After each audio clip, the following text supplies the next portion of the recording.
අද අපි යන්නේ රාගම තේවත්ත ජාතික බැසිලිකාව බලන්න. ඔයා මොන ආගමක කෙනෙක් වුණත් ජීවිතේ එකපාරක් හරි යන්න ඕන තැනක් තමයි මෙතන. ඔයා කොළඹ ඉඳලා එන කෙනෙක් නම් කිලෝමීටර් 18ක් වගේ තමයි මේ ස්ථානෙට තියෙන්නේ. මහාභාගහන්තියෙන් හැරිලා මේ ස්ථානෙට ඔයාට ළඟා වෙන්න පුළුවන්. ඔයා පුද ප්‍රවාහන සේවයෙන් එන කෙනෙක් නම් මහාභාගහන්තියෙන් බැහැලා 262 බස් එකේ රාගමට එන්න පුළුවන්. කිලෝමීටර් 8ක් වගේ තියෙනවා. නුවර පාර කඩවත හරහා එනවා නම් කිලෝමීටර් 5ක් 6ක් වගේ තමයි තියෙන්නේ. දිගටම වීඩියෝ එකත් එක්ක රැඳිලා ඉන්න. ගොඩක් ලස්සන දේවල් ඔයත් එක්ක මම බෙදාගන්න ලෑස්ති වෙලා ඉන්නවා.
රාගම තේවත්ත ජාතික බැසිලිකාව කියන ලංකා සාමිදූගේ දේවස්ථාන ලෙස හඳුන්වන මේ පුණ්‍ය භූමිය දේව මාතාවන්ට කැප කළ ස්ථානයක් විදියට හඳුන්වනවා.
අගරදගරු කාදිනල් තෝමස් බෙන්ජමින් කුරේ මහතා දෙවන ලෝක යුද්ධ සමයේ ශ්‍රී ලංකාව ආරක්ෂා කරන දෙන ලෙස දේව මාතාවන්ට වුණු භාරයකට අනුව මේ දේවස්ථානය ඉදි වෙලා තියෙනවා.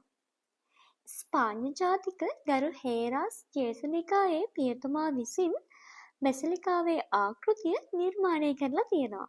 බැසිලිකාවේ දිග අඩි 319ක්ද පළල අඩි 58කින්ද යුක්ත වෙනවා.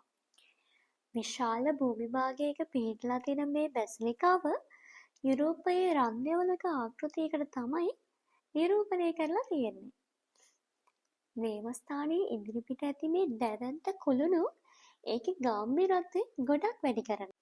දේවස්ථානයේ මුදුනේ ස්ථාපිත කරලා තියෙන මේ සුදු යකඩ කුරුසය අඩි 24 උසකින් යුක්ත වෙනවා. දේවස්ථානයේ ප්‍රධාන අල්තාරයට ඉහළින් තියෙන ලංකාප ස්වාමිදූ ලෙස ඔටුනු පැලඳු මේ දේවමාතා ප්‍රතිමාව දේවදාරලියෙන් නිර්මාණය කරලා තියෙනවා.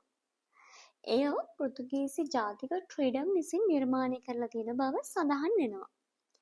දිගින් අඩි 12ක්ද පළලින් අඩි 4ක්ද තනි සුදු ගලින් උපදාලා තියෙන මේ දේවස්ථානයේ ප්‍රධාන අල්තාරය කන්‍යා සහෝදරියන් වගේම ගිහි පැවිදි රජගුරුතුමන්ලාගේ ශුද්ධ වූ ධාතු නිදහන් කරලා තියෙන බව සඳහන් කරනවා. දැකපු ගොඩක් ලස්සන දෙයක් තමයි දේවස්ථානයේ වටේ තියෙන මේ කතෝලික ඉතිහාසය මන් සලකුණු සිතුවම් කරලා තියෙනවා. ජාතික බැසිලිකාව නිර්මාණය කිරීමට දායක වුණු ගරු තෝමස් කුරේ රජගුරුතුමාගේ සොහොන් ගැබ තැන්පත් කරලා තියෙන්නේ දේවස්ථානයේ පහළ මහලේ.